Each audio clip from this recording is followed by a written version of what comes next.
To preface our reading of the Ramayana, just a reminder that this is the 5th reading that we've done.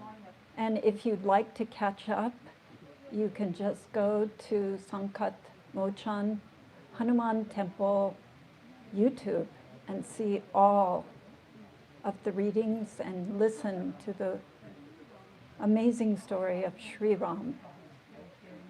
So again, this is the 5th reading.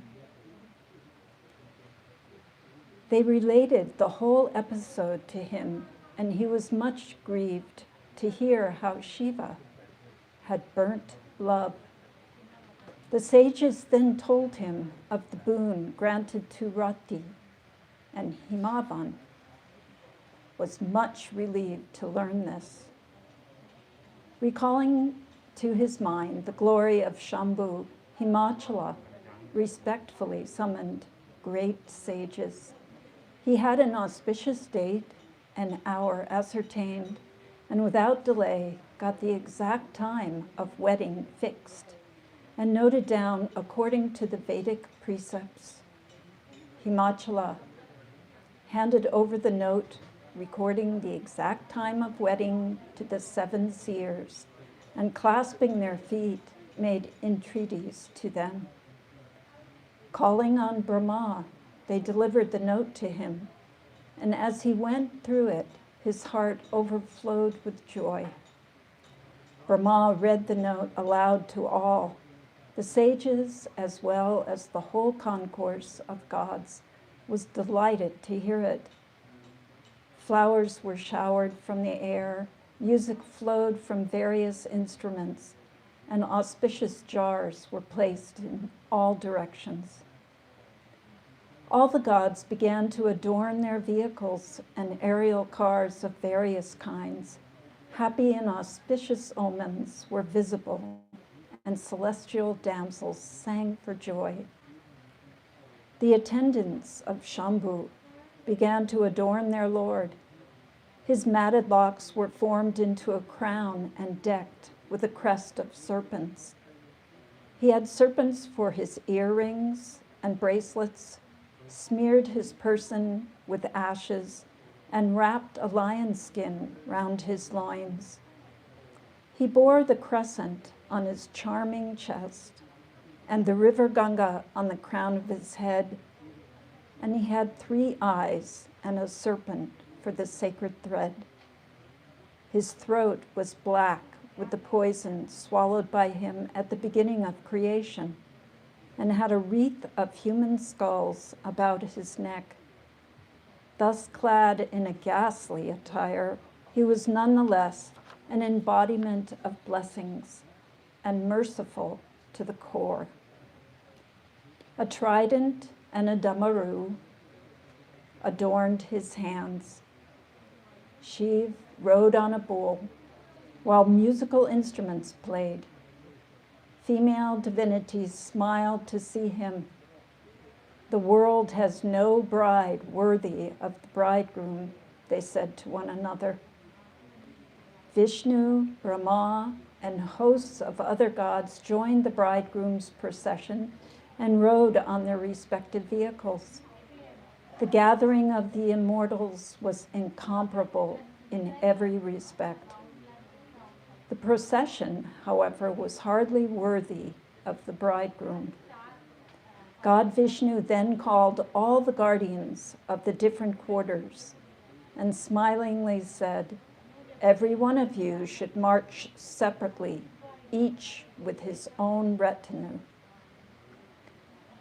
The procession, brothers, is no way worthy of the bridegroom. You will make yourself a butt of ridicule in a strange city. Hearing the words of Vishnu, the gods smiled and parted, each with his own group. The great Lord Shiv laughed in his sleeves and noticed that Sri Hari's humor never failed.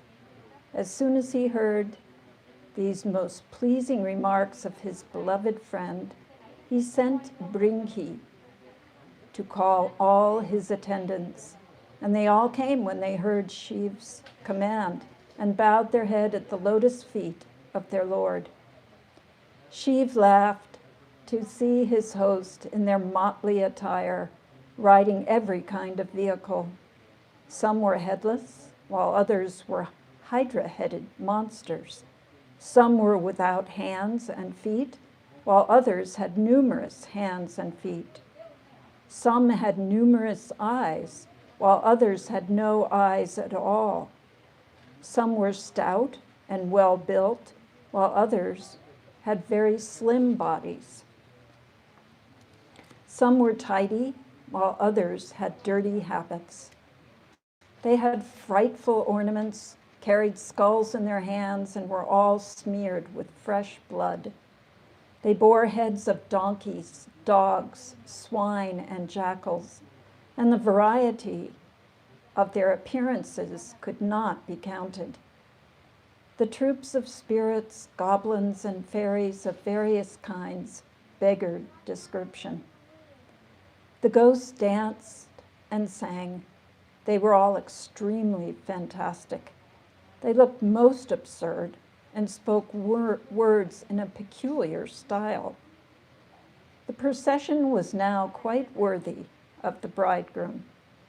The processionists indulged in gaieties of various kinds as they went along. On the other side, Himachala erected a most wonderful pavilion which beggared description. As many mountains as existed in the world, small or big, more than man can count, and the whole host of woods, seas, rivers, and ponds were all invited by Himachala. Capable of taking any form they liked, they assumed handsome figures and repaired to the house of Himalaya, along with their retinues and fair consorts. They all sang festive songs out of affection. The Mountain King had already caused a number of houses to be tastefully decorated. All the guests were lodged therein, each occupying a house befitting one's status. The splendor of the city was so captivating that after a glance at it, the creative skill of Brahma himself looked very insignificant. A glance at the beautiful city made the creative art of Brahma himself pale into insignificance. Groves and gardens, wells and ponds and rivers all looked charming beyond words. Every house was decorated with a number of triumphal arches, flags, and buntings. Men and women of the city were so lovely and ingenious that they enraptured the hearts even of sages.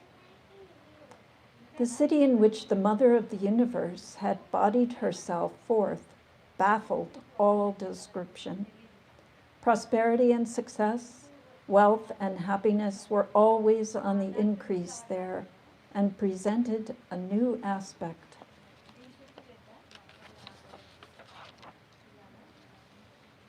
When it was heard that the bridegroom's procession was close at hand, there was commotion in the city, which added to its charm. Adorning themselves and decorating their vehicles of various kinds, a party proceeded in advance to receive the procession with due honor.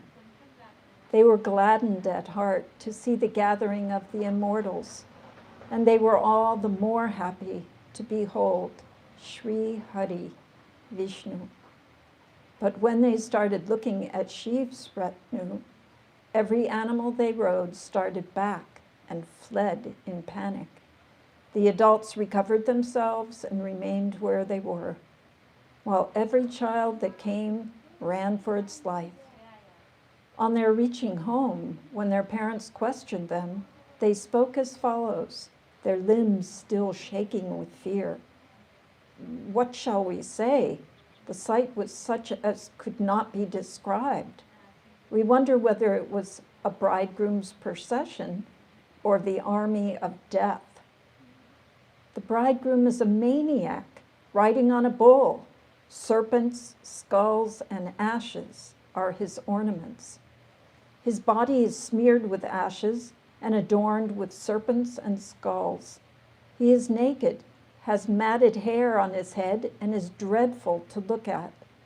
He is accompanied by ghosts and evil spirits, goblins and fairies and demons with a frightful countenance. He who survives on seeing the marriage procession is a man of great luck indeed, and he alone will witness the wedding of Uma. These were the words uttered by the children from house to house. The parents smiled, for they knew that the children were talking of Shiv's retinue. They reassured the children in many ways and said, "Be not afraid. There is no cause for fear." The party which had gone ahead to receive the marriage procession returned with the procession and assigned beautiful lodgings to all the guests. Meena, Parvati's mother, kindled auspicious lights for waving round the bridegroom, and the women accompanying her sang melodious songs of rejoicing. A salver of gold adorned Meena's fair hands, and she proceeded to welcome Lord Hara with great delight. The women were seized with excessive fear when they saw Rudra, Shiv, in frightful accoutrements. They fled in great panic and entered the house, while the great Lord Shiv repaired to the lodgings of the bridegroom's party. Meena was sore distressed at heart and sent for Parvati. With great affection, she seated her in her lap, and tears rushed to her eyes, which resembled a pair of blue lotuses. How the Creator, who has made you so beautiful, became so stupid to create such a raving madman for your bridegroom. How strange. A fruit which had adorned the wish-yielding tree is helplessly appearing on a thorny babalu. Taking you in my arms, I would sooner fall from a mountaintop, cast myself into the flames, or drown myself into the sea. Let my home be ruined, and let me earn a bad reputation throughout the world. But in no case would I marry you with this maniac so long as there is life in me. All the ladies assembled there were distressed when they saw the consort of Himachala sad. Recalling the affection of her daughter, she wailed, wept, and exclaimed as below, "What harm have I done to Narada, that he should have ruined my home and tendered such advice to Uma, as made her undergo penance for securing a crazy husband? In good sooth, the sage is passionless and without affection. He has no wealth, no dwelling, and no wife, and is indifferent to all. That is why he destroys others' homes. He has neither shame nor fear. What does a barren woman know of the pains of childbirth?" Seeing her mother distressed, Bhavani addressed the following soft yet prudent words to her. "Whatever is ordained by Providence cannot be altered. Realizing this, be not worried, mother. If I am destined to have a crazy husband, why should anyone be blamed for it? Can you alter the decree of Providence? Therefore, take no reproach on yourself unnecessarily."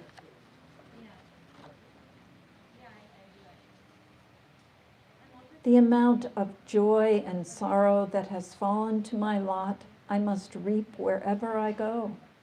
Hearing the soft and polite words of Uma, all the ladies became sad. They blamed the Creator in many ways, and tears flowed from their eyes. On hearing the news that very moment, Himachala came to his house along with Narada and the 7 seers. Then Narada reassured them all, narrating to them the past history of Uma. He said, "Mena, hear my true words. Your daughter is none else than Bhavani, the eternal consort of Shiv, mother of the universe.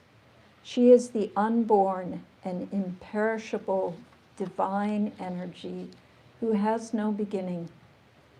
She is Shambhu's inseparable half. She creates, maintains, and then dissolves the universe and assumes the semblance of a human form of her own will. First, she was born in the house of Daksha. Sati was her name, and charming was her form.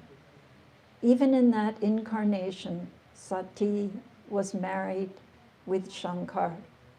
The story is well known throughout the world.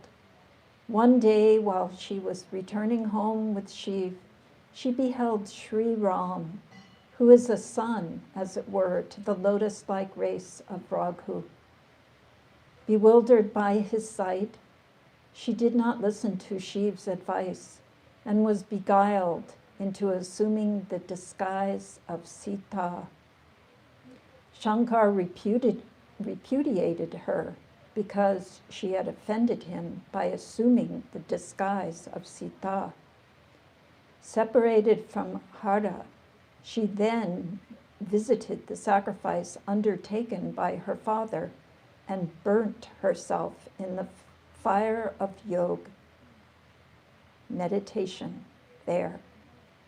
Now reborn in your house, she has undergone terrible penance for the sake of her Lord. Knowing this, give up all doubt. Girija, your daughter, is ever beloved of Shankar." When they heard Narada's explanation, the sadness of all was dispersed. In a trice, the news spread from house to house throughout the city. Then Mena and her consort, Himavan, rejoiced and bowed at Parvati's feet again and again. All the citizens, including men, women, and children, young men as well as elderly people, were immensely delighted. Festive songs began to be sung in the city. Vases of gold of every pattern were displayed by all. Dishes of various kinds were prepared in accordance with the processes given in astrological works. Is it ever possible to describe the varieties of dishes prepared in the house where lived Mother Bhavani? Himachala respectfully summoned all the members of the bridegroom's party, including Vishnu, Brahma, and other gods of all classes. The dinner guests sat in many rows, and expert cooks began to serve. Finding the gods dining, batches of women began to banter and rail at them in pleasant strains. The gods felt much amused to hear them and dine for an unusually long time. The joy that swelled at the dinner cannot be described, even with millions of tongues. Having been served with water for rinsing their mouths at the end of the dinner, they were given betel leaves, and then they returned to their respective lodgings. The 7 sages called once more and read out to Himavan the note recording the time fixed for the wedding, and perceiving that the hour had arrived, the latter sent for the gods.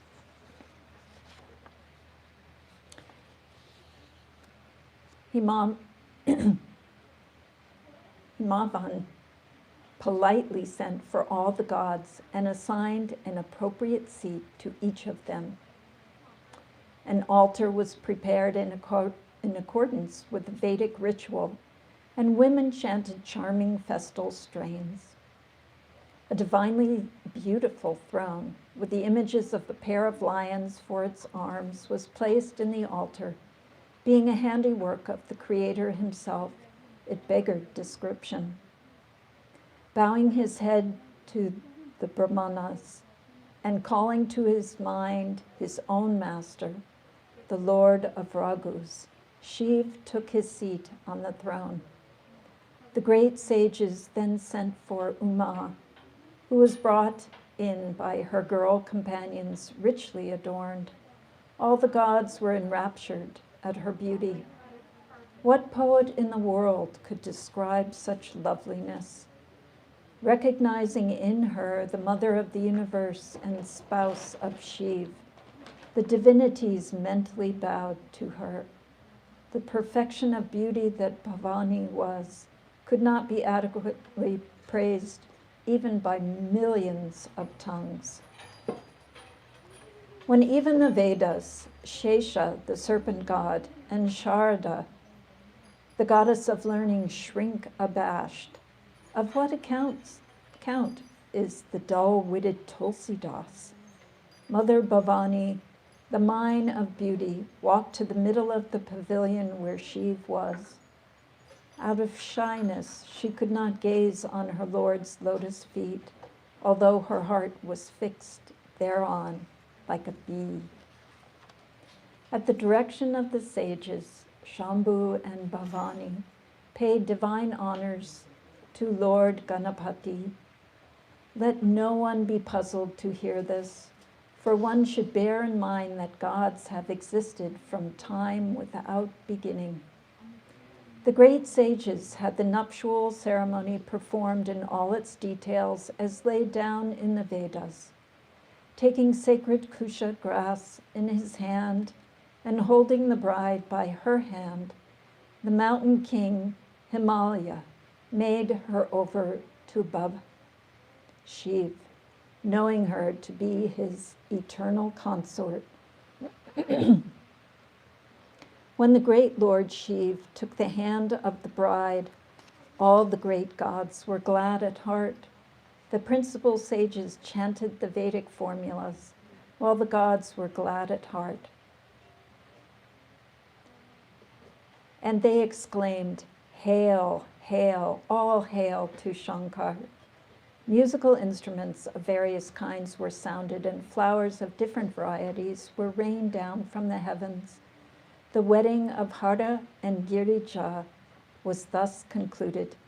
A spirit of rejoicing pervaded the whole universe. Men servants and maid servants, horses and chariots, elephants and cows, raiment, jewels and various other articles, and even so, cartloads of food grains and gold utensils were given away as dowry, which was more than one could describe. Himachala gave presents of various kinds. Then, joining his palms, he said, "I have nothing to give you, Shankar. You have all your desires sated." He could say no more and remained clasping the latter's feet. The ocean of mercy that Shiv is reassured his father-in-law in every possible way. Then Meena, with her heart overflowing with love, clasped his lotus feet and said, "Lord, Uma is dear to me as life. Take her as a maidservant of your house and forgive all her faults. Be pleased to grant this boon to me." Shambhu comforted his mother-in-law in ways more than one, and she returned home, bowing her head at his feet. The mother then sent for Uma, and taking her into her lap, gave her the following excellent advice. Ever adore the feet of Shankar. This sums up the duty of a wife. Her husband is her deity. There is no other God for her. As she spoke these words, her eyes filled with tears, and she pressed the girl to her bosom. Why has God created woman in this world? One who is subordinate to another can never dream of happiness.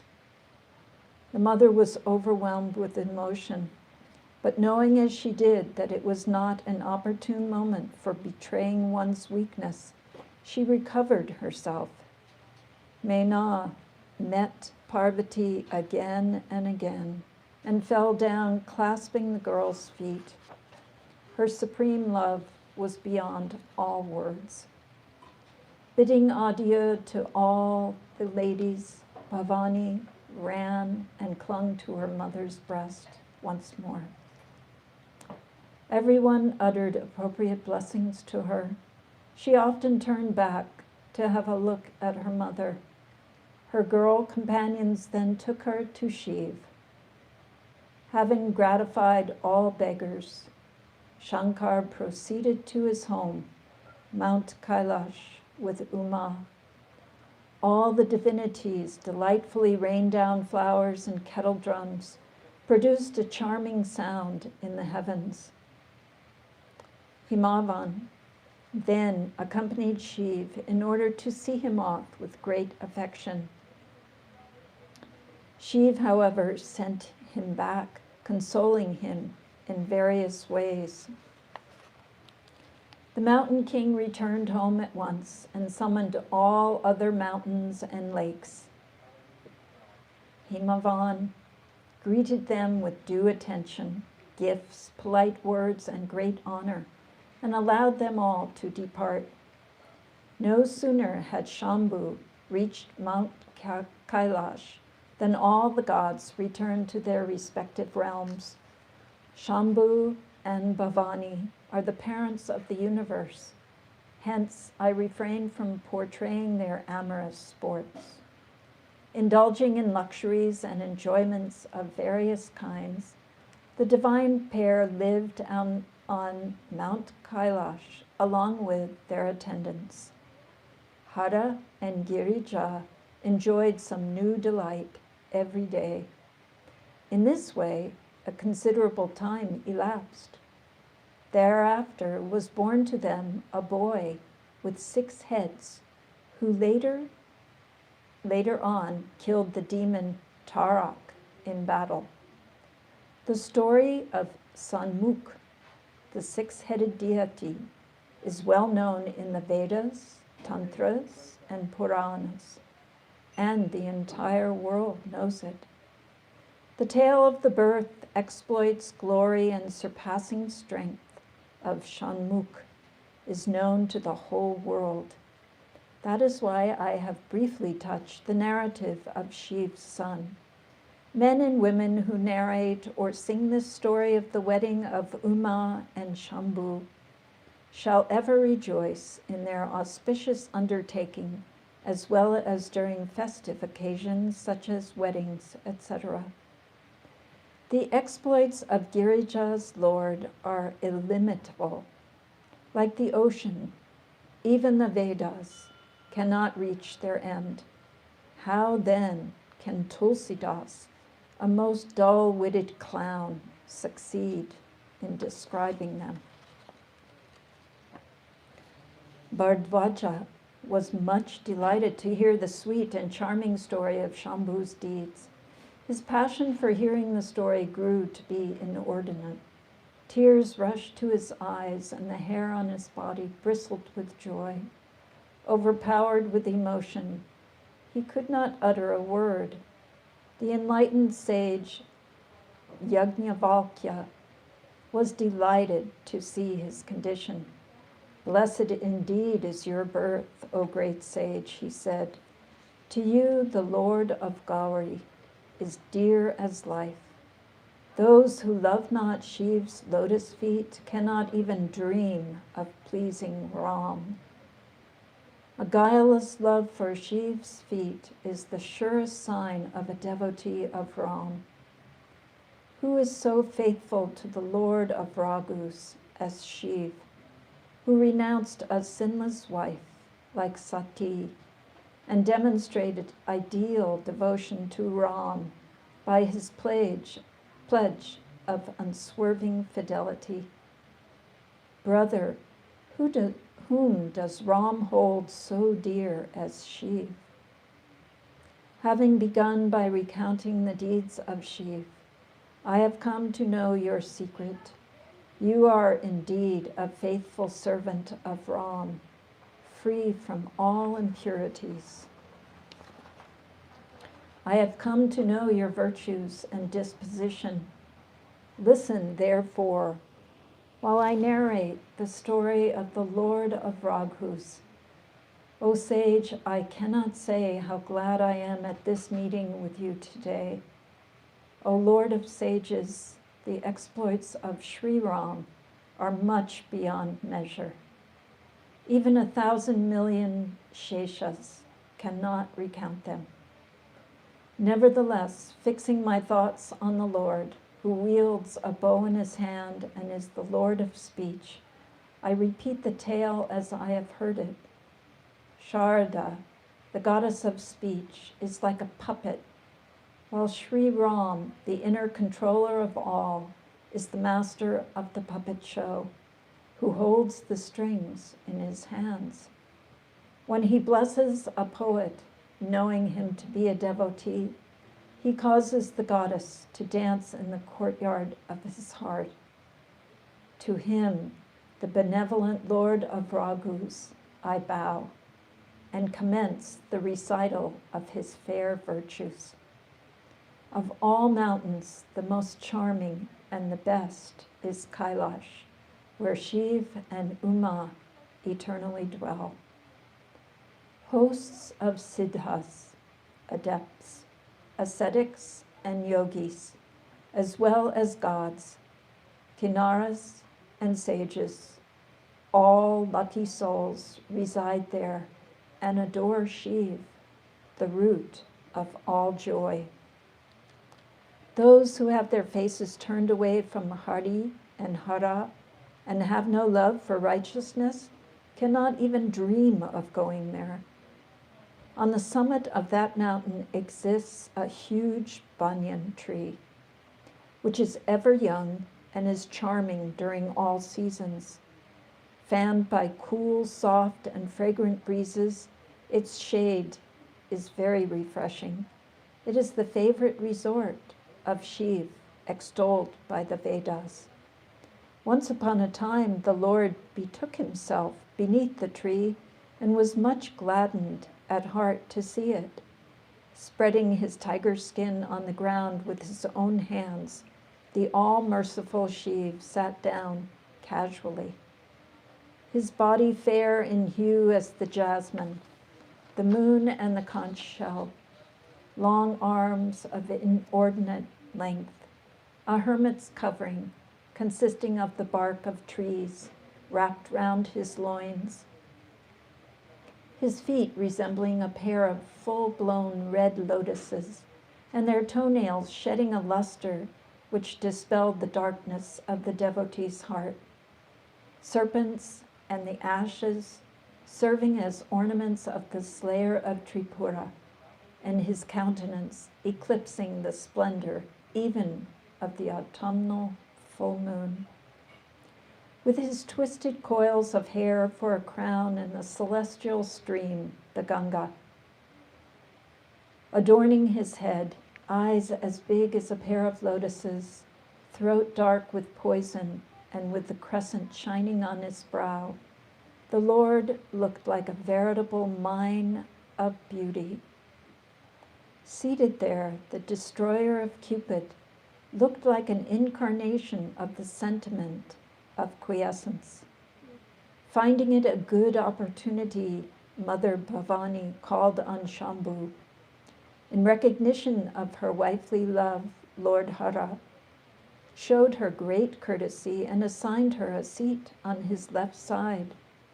Parvati gladly sat down beside Shiv and recalled the history of her past life. Presuming that her Lord cherished in his heart greater love for her than before, Uma smilingly spoke the following sweet words to him. The daughter of Himalaya, sought to elicit from her lord the story which is profitable to the whole world.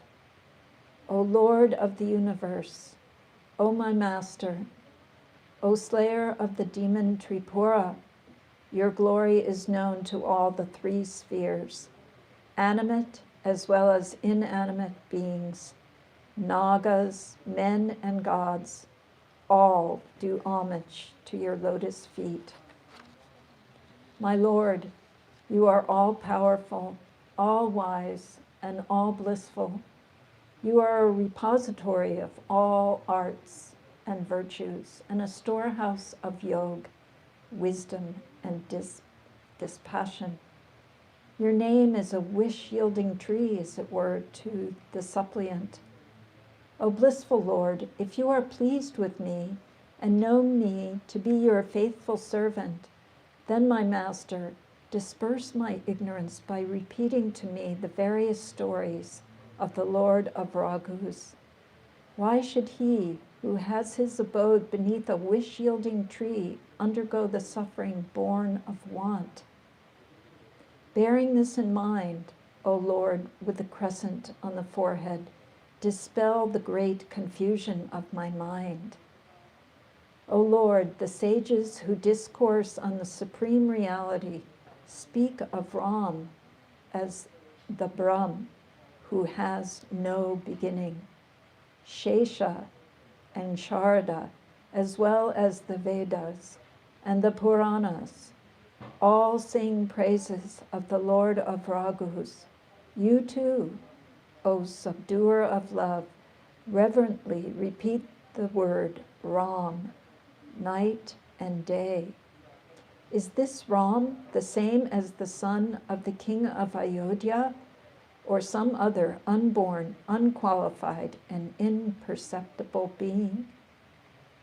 If a king's son, how could he be Brahm, the infinite?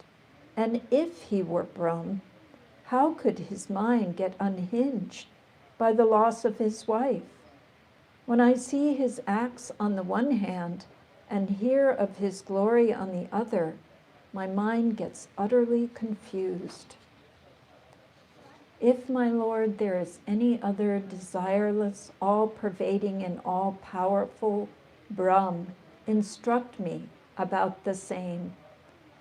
Be not angry at my folly, but take steps to wipe out my ignorance.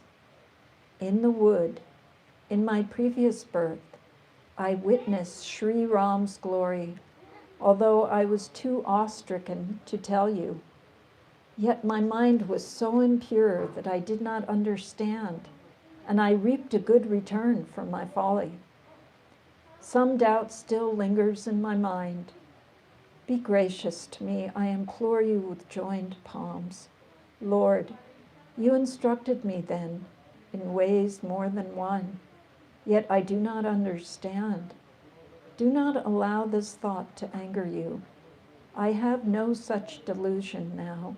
I find developed in me a taste for hearing the story of Ram. Recount the sacred virtues of Sri Ram, O Lord of immortals, having the serpent king Shesha for an ornament. Placing my head on the ground, I adore your feet and entreat you with joined palms to recount the unsullied glory of the chief of Raghus, giving in substance the conclusion of the revealed text, the Vedas, on the subject.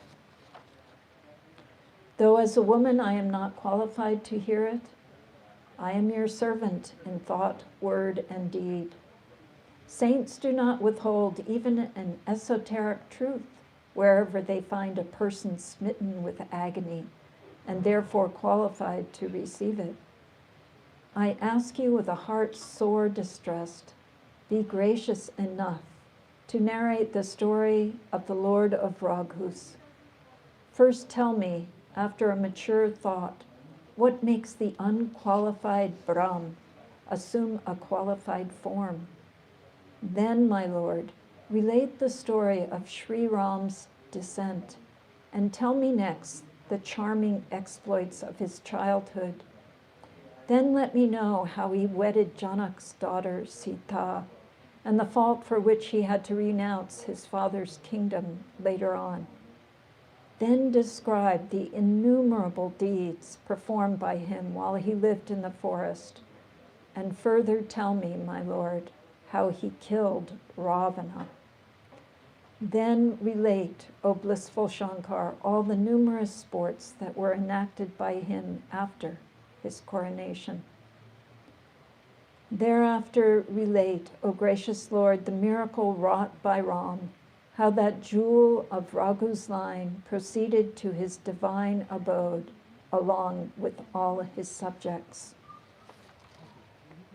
Then expound, my Lord, the truth and the realization of which enlightened sages remain absorbed, and thereafter discuss in detail the conceptions of devotion, gyan, or knowledge of the formless absolute, vigyan, or the knowledge of qualified divinity with and without form, and dispassion. Over and above this, O Lord of purest understanding, reveal to me the many other mysteries connected with Ram, and if there be anything which I have omitted to ask, do not keep it back, my gracious Lord. You are the preceptor of all the three spheres, so declare the Vedas. What can other creatures, poor creatures, know? Shiv was glad at heart to hear these questions of Uma, naturally pleasing and guileless as they were. All the exploits of Ram flashed on his mind. The hair on his body bristled with rapture and his eyes filled with tears. The figure of Sri Ram was reflected on the mirror of his heart. This brought immense joy to Shiv, who is an embodiment of supreme bliss himself. For an hour or so, Shiv was lost in the ecstasy of meditation. He then recovered himself and thereafter began joyfully to tell the story of Ram. Due to lack of knowledge about Sri Ram, even the unreal passes for real, just as ignorance about a rope leads us to mistake it for a snake.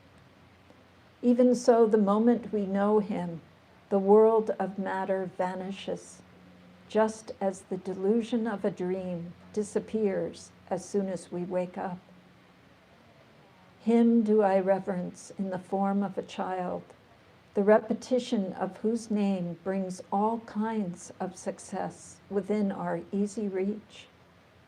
May that home of bliss and bane of woe take compassion on me, he who sports in the courtyard of King Dasharath.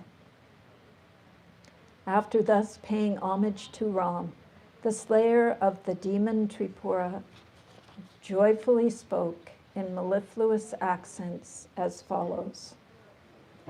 You are indeed blessed and worthy of applause, O daughter of the mountain king. There is no such benefactor as you. You have asked me to repeat the history of the Lord of Raghus, which is potent enough to sanctify all the spheres, even as the Ganga purifies the whole world. You are full of love for the feet of the hero of Raghu's race. You have put questions to me only with an eye to the good of the world. By the blessing of Ram, O Parvati, not even in dream can grief, infatuation, doubt, or error enter your mind, so far as I can judge. Yet you have expressed the same old doubts again, so that all those who repeat or hear this account may be benefited thereby. The ears of those who have never heard the stories of Sri Hari are no better than snake holes.